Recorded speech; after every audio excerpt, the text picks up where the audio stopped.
we are breaking into PBS live election coverage to bring you this special report. For the past month, Ohioans have been making their voices heard at the ballot box. Now, it is time to see what you had to say. Tonight, on this special edition of Newswatch, we have results from key local and statewide races impacting Southeast Ohio. And the fight for who will be the next president of the United States continues as we await calls in several key battleground states. And our team of reporters are live across the region and right here in studio with the latest on results, along with our team of experts who will look at how these races could impact you. Now, good evening. Thanks for joining us. I'm Haley Hollinger. And I'm Donovan Varney. Today, voters made their voices heard at the ballot box, and now we are finally getting a chance to see what they had to say. Our team of reporters and experts are here to discuss more on how tonight's key results could impact you. But before that, let's take a look at some of those results. Starting in Nelsonville, a ballot issue abolishing the city's charter has passed by an overwhelming majority. The initiative received over 70% of the votes, while only 29% voted against. Voters have approved a levy for the Athens County Public Library. The levy was approved by just under 54% of the vote. In the race for Athens County Treasurer, Democrat Taylor Sappington will be the next Athens County Treasurer, defeating his opponent, Don Deputy, who ran as a write-in independent. Sappington won by more than 15,000 votes. From the Treasurer's office to the Athens County Commissioner, Democrat Charlie Adkins will serve another term as the County Commissioner, defeating independent opponent John Rose by nearly 5,900 votes. Now to the battle for the State House of Representatives. Republican Kevin Ritter beat his opponent Wenda Sheard in the race for House District 94. Ritter beat Sheard by around 40%. In the House District 95 race, Representative Don Jones is heading back to Columbus. The Republican beat opponent Micah McCary with 67% of the vote. Now, on the other side of the State House, Senator Brian Chavez won his bid for re-election in the Ohio's 30th Senate District. The Republican claimed nearly 70% of the vote against opponent Ari Faber. Moving to our first statewide issue, Issue 1, which would ban gerrymandering in Ohio. Currently, there are more votes against the measure. 54% of Ohioans have voted no, compared to around 46% voting yes. In the race for who Ohioans will send to Washington, Bernie Moreno is up against incumbent Senator Sherrod Brown. The Republican has about 51% of the vote. Now, for the big race tonight, former President Donald Trump has the advantage right now in the race for the White House. Trump leads in the Electoral College. We are still awaiting major calls in all battleground states. We have reporters all across the region tonight getting reactions to tonight's results. Reese Thompson is live in Washington County, where Republicans await key calls in a number of races. But we want to start our coverage with Allison Patton, who is live here in Athens, where local Democrats are watching results roll in. Allison, how are Democrats feeling so far? Haley and Donovan, the Athens County Democrats actually left their watch party at Pigskin around 10:30. They got there around 8, and they only stayed for about 2.5 hours, just long enough to get some of those races in and learn who won what and do a little bit of speeches just to rally the troops. Now, I'm outside of the Board of Elections, which looks a little bit dead, but they are still counting votes across the state. Now, stay tuned because I have more from some of our candidates in the county. We'll take it back to the desk.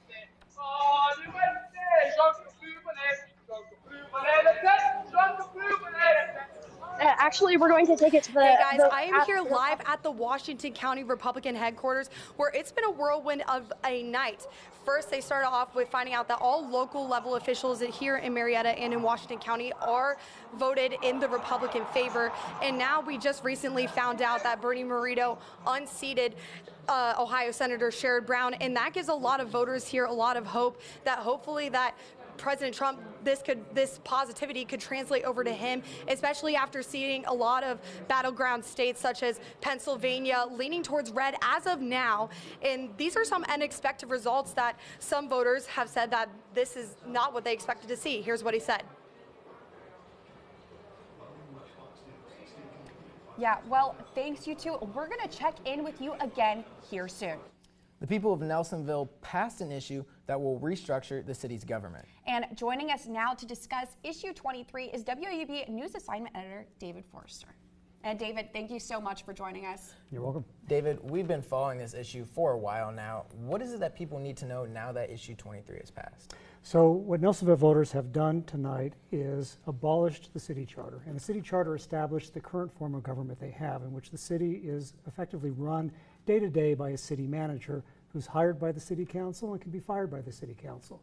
By abolishing the city charter, Nelsonville will now revert to the form of government it had 30 years ago when the charter was adopted. So before the charter was adopted, the city day-to-day operations were run by an elected mayor who was independent of the city council, and that's the form of government they'll have again. Yeah, so and speaking of that charter, why did the people want it gone? So the Nelsonville City Council is essentially divided into two factions, and they don't often get along very well, which has made it difficult for the city council to get a lot of the city's business accomplished, and that's been frustrating for the residents of Nelsonville. In fact, just a few months ago, the council couldn't even agree on who exactly sat on the city council, which resulted in a lawsuit that's now pending before the Ohio Supreme Court. Okay, so Vicki McDonald was a key contributor in getting this on the ballot. We spoke to her in August about why she and others pushed for this initiative.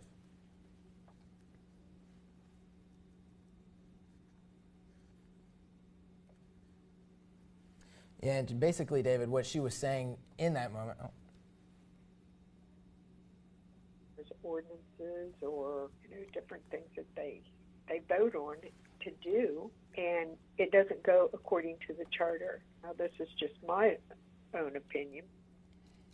Yeah, and so now that it actually has passed, it got on the ballot, it's passed, what's that transition period going to look like for the citizens of Nelsonville and the council, and when is that change going to happen? So there's a one-year transition period. So what happens next year is the residents of Nelsonville need to elect a mayor, and they also have to elect council members. So the current council members will have to run again for election.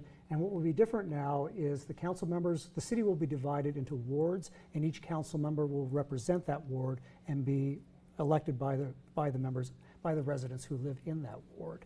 Those elections will happen next year, and the new mayor and city council members will take office effective January 1st of 2026.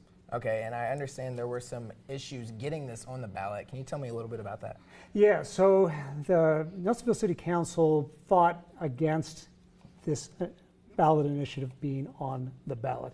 And backers of the initiative actually had to file a lawsuit against the city to get the initiative on the ballot. That went through a back and forth legal process that consumed several months before a court finally ordered the council to place the initiative on the ballot. Okay, got it. All right, well, thank you so much for joining us, David. And WOUB is your source for election results.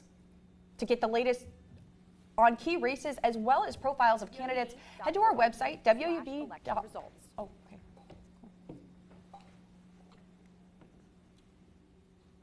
Our team of reporters have covered a number of key races here in Athens County, and now they're joining us at the desk with more on what is at stake tonight.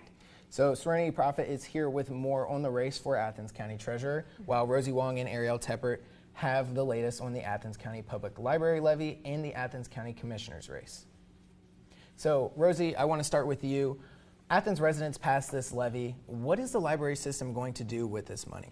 Thank you for having me. So I talked with the Library Systems Director, Nick Tepe. He said the increase of the money would go toward maintaining the library's current operation status. That includes paying staff members, supporting its programming, buying books, and hosting community events in its 7 branch locations across the Athens County. So with this new levy, people will be paying more for the next 5 years. That is an increase in the tax rate from 1.2 mils to 1.5 mils. That means $1.50 for each $1,000 in taxable value each year for the next 5 years. And to clarify that, taxable value is 35% of market value. And what is the library system going to do with the money? So Tepe shared with me that the operation cost of the library has been going up due to inflation, plus the public makes up 1/3 of the library's operation budget. Ever since the financial crisis in 2008, the state funding for the libraries has been limited. So that means the public is paying for that gap through this type of local levies. Okay, got it. Thank you, Rosie. And moving on to you, Serenity. Taylor Sappington won the Athens County Treasurer. What are the policies or goals that Sappington would like to implement as treasurer? Yeah, so Sappington is looking to kind of just make sure that he's fairly charging people with their taxes. So he kind of just wants to focus on people who haven't been paying their taxes in a few years. Just kind of make sure that everyone is lifting up their own weight. That's something that he's been talking about a lot. He also wants to be a good voice for the Board of Revisions. He says he plans to give people the answers they need, not necessarily the answers that they want to hear. He just wants to make sure that the citizens and residents in the area are feeling that the system really works for them. So it's something he wants to talk about. Yeah. And are there any changes he would make to the current office? I think the biggest thing he talks about is making sure things are running smoothly, things are stable for the community, and just making sure that ideally wanting Athens taxpayers to have a better life. Yeah. Okay. Thank you very much. And now we're going to go ahead and talk to Ariel. And Charlie Adkins won the county commissioner seat. What can Athens County residents expect to see from him during his 4th term? Yeah, absolutely. So this is Adkins' 4th term in office. Good amount of time. He said he will really try to install sewer systems in the plains and villages of Athens County. There is a problem right now where a lot of the residents in the plains and the villages have septic tanks, and basically the waste from that's leaking into the ground. So it's prohibiting infrastructure, business building, etc. The problem is it is a very, very pricey project. So he's going to have to try to make it more affordable for residents. So if he can do that, then the project may be something we can see in the future. And Ariel, throughout Rose's campaign, he has called out Adkins with how he handles Athens EMS. Will residents see a change in his approach with handling Athens County EMS? Yeah, absolutely. So whenever these accusations did come out, Adkins stood really strong on his ground on what he has done for the Athens County EMS system. He explained that him and the other commissioners helped to build the new EMS center. He said the old one wasn't really conducive to a good working environment. In addition, they introduced the reimbursement program for EMTs pursuing paramedic certification. And lastly, he helped get issue 20, which was the EMS renewal levy, on the ballot, which it did pass tonight, and so it can ensure the future of Athens EMS staff. Nice meeting you. Yes, sir. Yes, sir. All right. Well, Rosie, Ariel, Serenity, thank you so much for the report. We appreciate you guys. And moving to the state level, issue 1 could drastically change how legislative maps look in Ohio. Joining us live from the State House is Columbus State House News Bureau Chief Karen Kassler. Thanks for being with us tonight, Karen. Yeah. Hey, great to be here with you. Well, can you go ahead and give us a run through on what issue 1 is? Well, issue 1 is the only statewide issue on the ballot, and it would have replaced the 7 elected officials who make up the Ohio Redistricting Commission, who draw the maps for the legislature, and they approve the maps for congressional races. And it would replace those 7 elected officials with a panel of 15 citizens, 5 Republicans, 5 Democrats, and 5 independents. And they would draw the maps based on a proportionality formula that would be calculated through the last 6 years of statewide election results. But as it turns out, that's not going to be the way that things happen, because issue 1 has failed. And so Ohio will continue to use the Ohio Redistricting Commission and the 7 elected officials on that panel to draw maps. The maps that are currently in place right now will stay in place for, I believe it's 10 years. And so we won't see them work on those maps for a little while. Okay, and we've seen some notable Republicans like former Ohio Supreme Court Chief Justice Maureen O'Connor come out in support of the issue. Why is that? Well, she actually wrote the constitutional amendment that is issue 1, and she was frustrated because she was Chief Justice of the Ohio Supreme Court at the time that the previous maps that the Ohio Redistricting Commission had drawn and approved came before the Ohio Supreme Court, and 7 times those maps were ruled unconstitutionally gerrymandered. She ruled them unconstitutionally gerrymandered along with the 3 Democrats on the Ohio Supreme Court. And eventually a federal court got involved. The maps were put in place so they could be used in 2022. New maps were approved in 2024. But O'Connor was so frustrated with the process that she wrote this constitutional amendment to try to change things.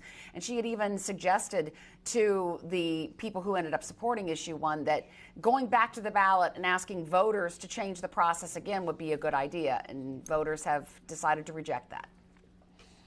Okay. And what are some of the main arguments against Issue 1?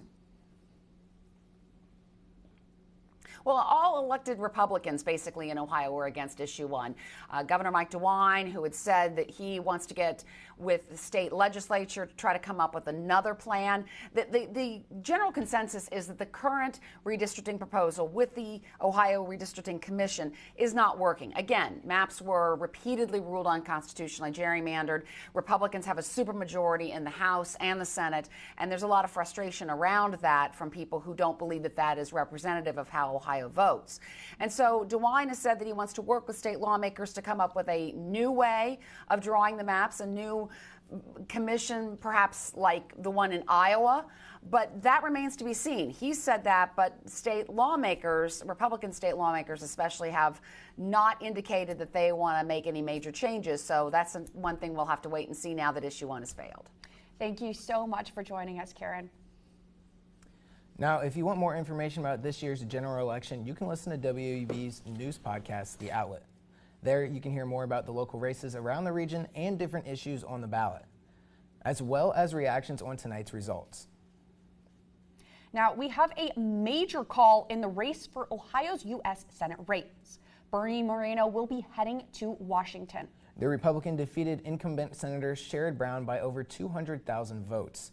Bernie Moreno is on the other side of the race and the aisle representing Republicans. Moreno is running for the Senate for the first time, although he earned the Republican nomination for U.S. Senate but dropped out of the race in 2022. Moreno has his priorities and hopes to enlist if he finds himself in office. He plans to support a ban on late-term abortions, garner support for Israel, and secure American borders. Moreno also supports Second Amendment rights and hopes to enact term limits for members of Congress. He claims that in his time in Washington will allow him to fight to shrink government and, quote, put America first. He was born in Colombia but moved to the United States at the age of 5 and became a citizen at 18, and he currently lives in Westlake, Ohio with his wife Bridget and their 4 children. Our team of reporters are back with a look at local state house races that could determine which party has a majority in Columbus. And Lucy Schaefer is here with more on the race for House District 94. While Noah Cavan will have a look at the race in Senate District 30 here in a moment. Now, Lucy, why don't you go ahead and tell us a little bit more about the newest House Representative, Jay Edwards, and how he held the seat for the last 7 years? Yeah, so like you said, Republican Jay Edwards held that seat for the past 7 years. His term is up, so that means that left the door open for 2 new people. So Ritter was most recently a Washington County Commissioner. He was elected in 2018, and he was also an educator. He co-founded his own school. It was a K-12 in Washington County, and he also taught as a professor at 4 different schools. He said he was really thankful to the citizens of District 94 for, quote, standing behind him in this election. And Lucy, what does Ritter want to do in his time as representative? Yeah, so he said being a teacher has really helped his skills with empathy, and he said he's really looking forward to bringing that to the State House. And as far as policies, he's really looking to free up the oil and gas industry in Southeast Ohio, most notably, and he's looking to extend and protect those blue-collar jobs. He's also interested in being involved with education legislation. Obviously, he's been an educator. He's been a citizen of Washington County for the past 25 years. And as far as policies go, he also values school choice. He wants to address aging water, sewer systems, bridges, and roads. And he also wants to advance high-speed quality internet. Yeah. Well, now let's take a look at the race in House District 95.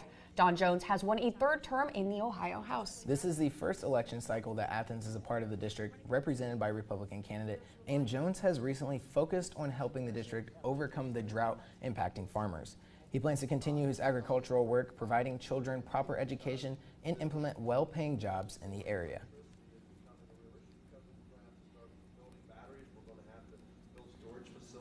Times, and we've met with some other folks here that are officials in the city, and and a lot of the issues are similar to the rest of the district. So it's not like Athens has a whole different set of problems. The problems are really the same as what we have in the rest of the district. It's just being able to connect the dots and get the people together. Yeah. Do you have anything you'd like to say? I think you kind of. Jones says by providing higher paying jobs to the area will make living in more rural areas such as the 95th district more appealing to live. And on the other side of the state house, Noah, the race for Senate District 30, you want to talk to us a little bit more about that? Yeah, so that race was called Chavez, or Republican candidate Brian Chavez has won that race. A little interesting stuff about him. It's his first time running for office, and he's won over the voters in a very short time, despite only being in office for just a short period of time. At first, he was a member of the Ohio Oil and Gas Commission, where he was appointed by Governor Mike DeWine. He stepped in for Frank Hoagland after his retirement of District 30 in 2023. He's a businessman himself. He owns an oil company called Reno Oil and Gas that manages over 400 oil and gas wells across the United States. You can tell he's a businessman by the way he invests in local businesses and communities of District 30. He's brought $27 million to District 30 in the Appalachian Community Grant Program, which primarily focuses on infrastructure, $62 million in the Appalachian Waterfront Development Plan, which is a plan that invests in the improvement of towns along the Ohio River and improvements to tourist sites, and $12 million in District 30 in grants for coal innovation. For the Coal Innovation Project encourages businesses to find more efficient ways to use coal. Okay, Noah, and can you tell me a little bit about how successful his campaign was? I mean, to say his campaign was successful might be a little bit of an understatement here. I mean, he was consistently at events and rallies and all other sorts of things. He was at that groundbreaking ceremony in Belpre not too long ago, and he was talking to voters, getting their opinions on things, and he hit the campaign trail hard. He raised over 10 times the money that Faber did in his campaign. So.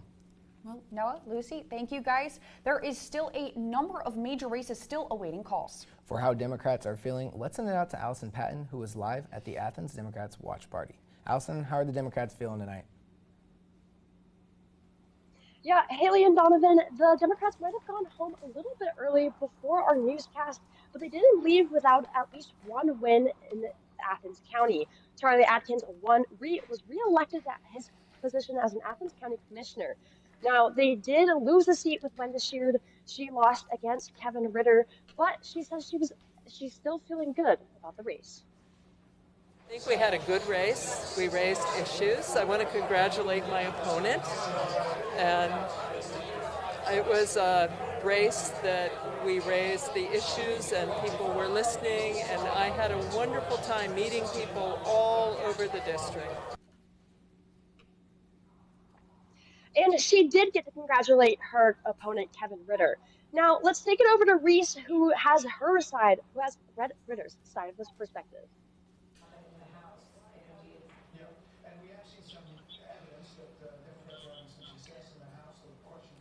Hey guys, as you can see behind me, people are starting to clear out. It's getting pretty late. People are heading back home to the comfort of their own bed to watch the rest of these election results play out. But overall, the vibes have been still pretty positive. We just found out that Republicans secured the Senate. And so, like I was saying earlier, they're hoping that that positivity transfers over to the presidential race happening right now, still keeping an eye on those key battleground states and seeing how those turn out. They talked a lot about election integrity is a big issue that they are concerned about in this election, making sure that all those votes are accurate and all of those ballots are being counted. They also want to see these key battleground states and those subgroup voters such as Gen Z and other different types of voters come through and show up in bigger voter numbers than in past years that can make a key impact in how this election plays out. Thanks, Reese and Allison. The presidential race has captured the country's attention for months, with issues surrounding health care taking center stage. Dr. Daniel Skinner, a professor at Ohio University, spoke with us earlier today about what a Harris or second Trump presidency would look like here in Southeast Ohio. Say draws voters to Trump or Harris, and what does it show about how Americans are feeling about the country right now? Well, obviously we are an incredibly split country, and for the last few weeks anybody who's been watching polls had to kind of admit we don't know. It's pretty close to a tie. So no matter what happens, and we're going to have to deal with that reality that the country is really split. And what changes to healthcare policy can we expect under a Trump or Harris presidency? Well, recently we've heard through Speaker Mike Johnson and also through Donald Trump that the ACA is back on the chopping block, just like it was in 2016 when we were in this same kind of place. The Harris campaign has talked a lot about the importance of home health care under Medicare, which would be huge game changer, especially here in Ohio, where we have an aging state. We have poor transportation systems, and we have dwindling housing stock that's really not meant for people to age in place. So that kind of care could make a big change in people's lives. In terms of Donald Trump's health policy vision, there really isn't much of one. I think people expected him 8 years down the line to have a little bit more of a nuanced plan to tell us about than he's been able to offer. How might those policies be felt in our region, in Southeast Ohio specifically? I mean, look, healthcare, as we know today, is all about disparities, right? Here in Ohio, we have some of the top healthcare systems, but, in counties like Athens and some of our more rural counties where opioid addiction, where dental care and vision care are really lacking. What I'm most worried about with the Trump vision is that it doesn't focus intently on the least well-off among us, which is how you pull up the health profile of a state. How will a Trump-Harris presidency affect healthcare access locally and nationally? Well, if the Medicaid expansion were to go away under a Trump administration, that would be a huge deal. We now know that Medicaid expansion has saved a lot of lives. It's also helped the bottom line of struggling hospitals in Ohio. So, the Trump administration dabbling in repealing the ACA, of which Medicaid expansion is part, would be a tremendous problem for Ohio. It would set us back by at least a decade, if not more. The Harris administration, on the other hand, continues to talk about building on the ACA, shoring up the insurance markets. I mentioned home health care, adding that in, and continuing to put into place and to support best practices for dealing with mental health and addiction services. And we just want to extend another big thank you to Dr. Skinner for taking the time to talk with us.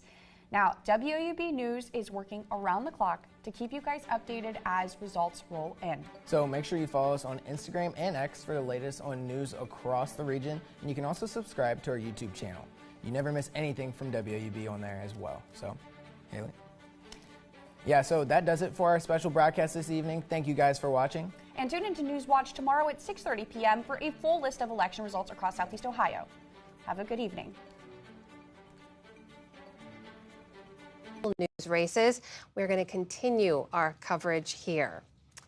So you're still watching PBS News special live coverage on election night. I'm Amna Navaz. And I'm Jeff Bennett. Kevin, I wanted to bring you in.